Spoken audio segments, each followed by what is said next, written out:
সৃষ্টি করে বিভ্রান্তি তৈরি করে ঐক্যবদ্ধ বাংলাদেশকে আর বিপদগামী করতে পারবে না। আমরা বলতে চাই 10 দলীয় যে ঐক্য গঠিত হয়েছে কোন একক নেতার নেতৃত্ব প্রতিষ্ঠার জন্য নয়।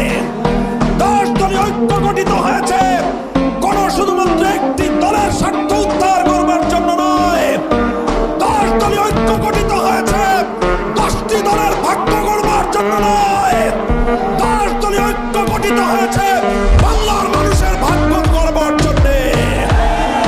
10 দলীয় ঐক্য নির্বাচন করছে নিজের দলকে প্রতিষ্ঠা করবার জন্য নয়। 10 দলীয় ঐক্য নির্বাচন করছে বাংলার মানুষের ভাগ্য পরিবর্তন করবার জন্য। তাই আমরা বলতে চাই আমাদের 10 দলের পক্ষ থেকে যেখানে যাকে প্রার্থী করা হয়েছে সে কোনো একক দলের প্রার্থী নয়, এমনকি সে শুধু 10 দলের প্রার্থী নয়, সে নিপীড়িত বাংলার জনগণের আপামর জনগণের মনোনীত প্রার্থী। ডক্টর শফিকুল ইসলাম মাসুদ একটি অপার সম্ভাবনাময় মেধাবী মুখ। সে শুধু বাউফলের কৃতি সন্তান নয়, সে শুধু পটুয়াখালীর সন্তান নয়, সে আগামী বাংলাদেশের অন্যতম এক উজ্জ্বল নক্ষত্র।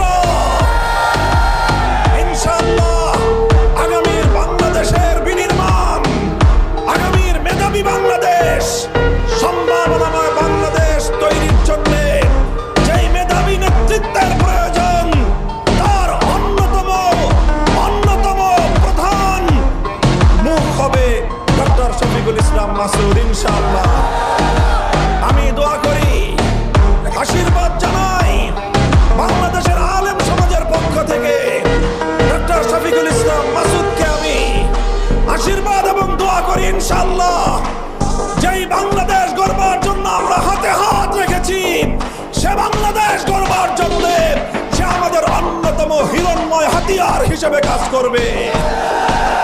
আমি ডক্টর শফিকুল ইসলাম মাসুদের হাতে ন্যায়ের